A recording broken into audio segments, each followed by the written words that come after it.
mungkin Anda itu punya downline yang mungkin secara intensitas Anda bertemu, intensitas Anda untuk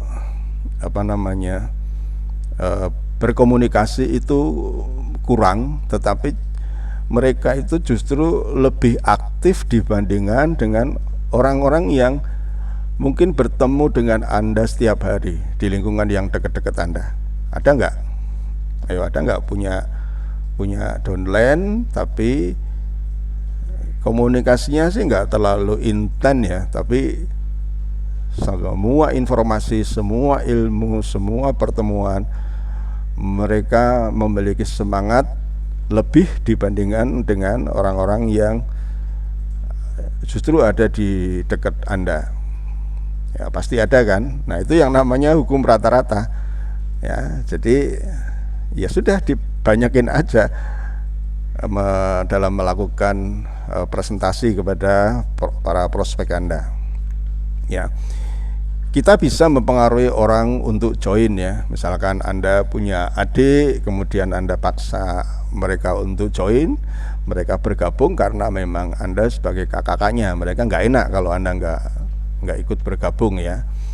Ya, Anda bisa mempengaruhi orang untuk join, tapi kita tidak bisa mempengaruhi orang untuk aktif atau menjadi leader. Nah, untuk berproses menjadi leader ini memang dibutuhkan upline yang cerdas dengan cara apa? Pintar memanfaatkan alat. Nah, alat-alat yang ada ini sebenarnya digunakan oleh para upline yang cerdas untuk meningkatkan probabilitas atau kemungkinan dari jaringan itu akan terinspirasi untuk menjadi seorang leader ya. Jika kita sudah bekerja cukup lama dan dekat dengan downline yang aktif, nih kadang-kadang nih, tapi ini kasuistis ya. Kadang-kadang justru kita menjadi tidak efektif lagi karena terlalu dekat ya. Anda dengan adik, Anda dengan tetangga gitu kan. Mungkin Anda dengan teman SMA itu karena mungkin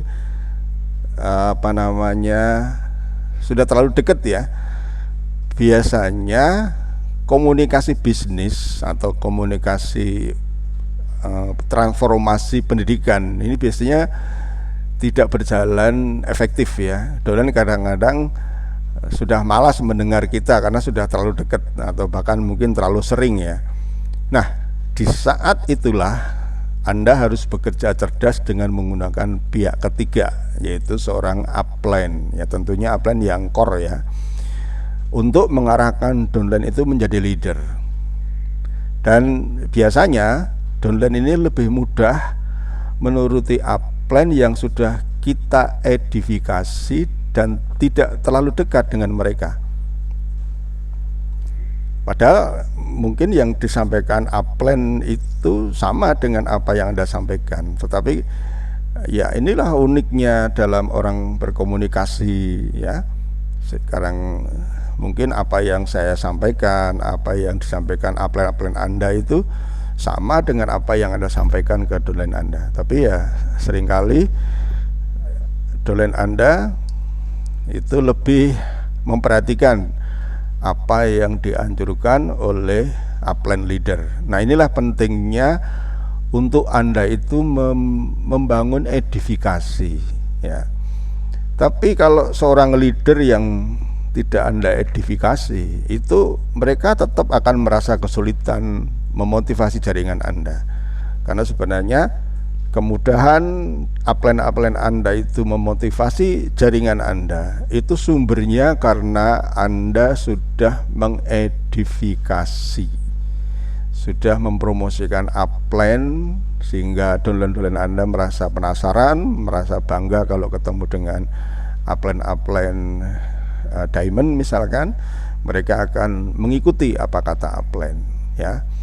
Tapi ini kasuistis ya, tapi ini lebih bersifat kebanyakan ya, karena kita udah terlalu dekat mungkin dengan adik, mungkin dengan kakak, itu kadang-kadang kita sebagai upline itu kurang mandi lah istilahnya dalam memberikan ilmu-ilmu tentang bagaimana cara menjalankan bisnis ini. Lah, disitulah Anda menggunakan secara efektif upline Anda.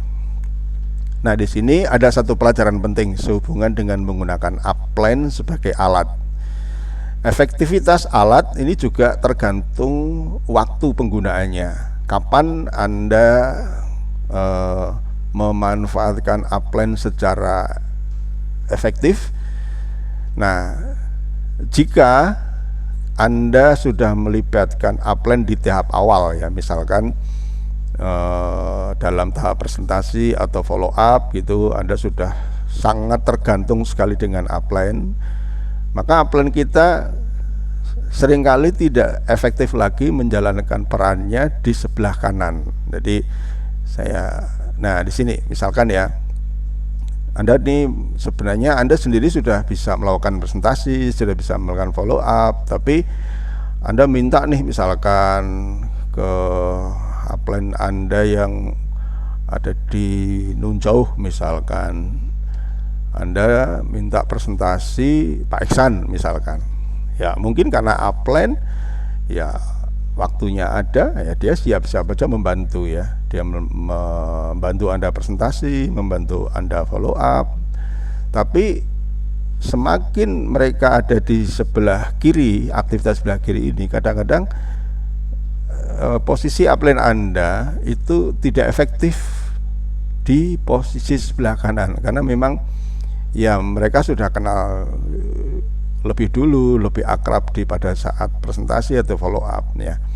Kalau menurut sistem sih sebenarnya seandainya Anda memang sudah bisa melakukan presentasi, coba Anda lakukan sendiri dengan upline di level atas Anda, level 1 Anda, ya. Jangan di saat presentasi Anda melibatkan upline Anda yang ada di Nun Jauh di atas Anda, ya.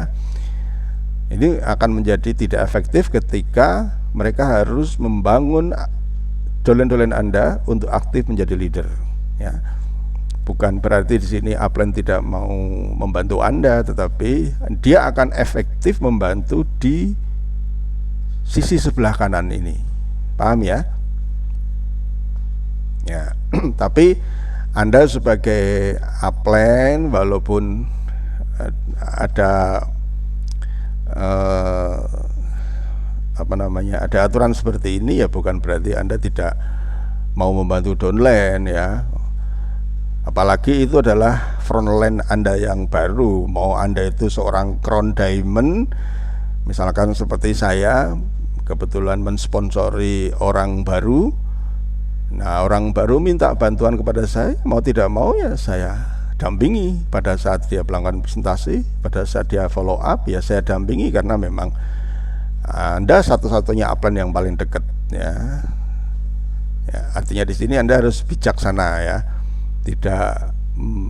Tidak karena keinginan Anda menjadi upline yang efektif lalu Anda nggak mau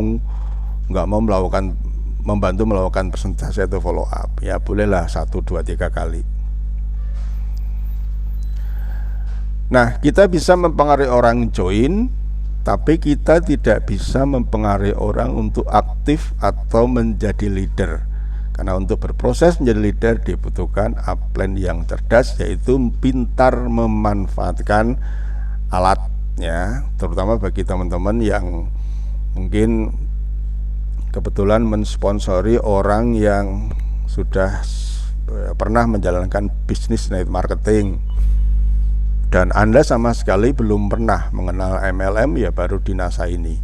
Maka alangkah lebih efektifnya kalau Anda gunakan alat-alat upline, pertemuan, Anda gunakan untuk memotivasi mereka tanpa mereka merasa Anda gurui, ya. Nah, permainan angka ini selalu berawal dari berapa daftar nama Anda, ya. Berapa daftar nama Anda yang Anda miliki, ya. Apakah kadang ini masalahnya ini sepele, ya. Daftar nama ini sepele, tapi seringkali disepelekan oleh para pelaku bisnis network marketing. Karena apa namanya, tanpa daftar nama ini mereka tidak akan mungkin bisa memenuhi kuantitas jumlah presentasinya. Kalau toh melakukan presentasi itu suatu kegiatan yang tidak terencana, dan tentu saja tidak akan ada angka yang dimainkan, tidak akan ada angka hukum kuantitas untuk memenuhi jumlah kualitasnya. Jadi teman-teman, ajarkanlah dari jaringan Anda untuk sedikit agak serius membuat daftar nama, kemudian mungkin prospectingnya nantilah. Kalau untuk orang-orang baru itu ya prospectingnya nanti. Kemudian untuk meningkatkan jumlah presentasi di awal, Anda harus terjun dulu ya untuk para upline level 1, level 2, agar Anda secepatnya bisa menghasilkan leader di kedalaman. Nah, kalau kita menggunakan konsep pendekatan yang sempurna, ya, ini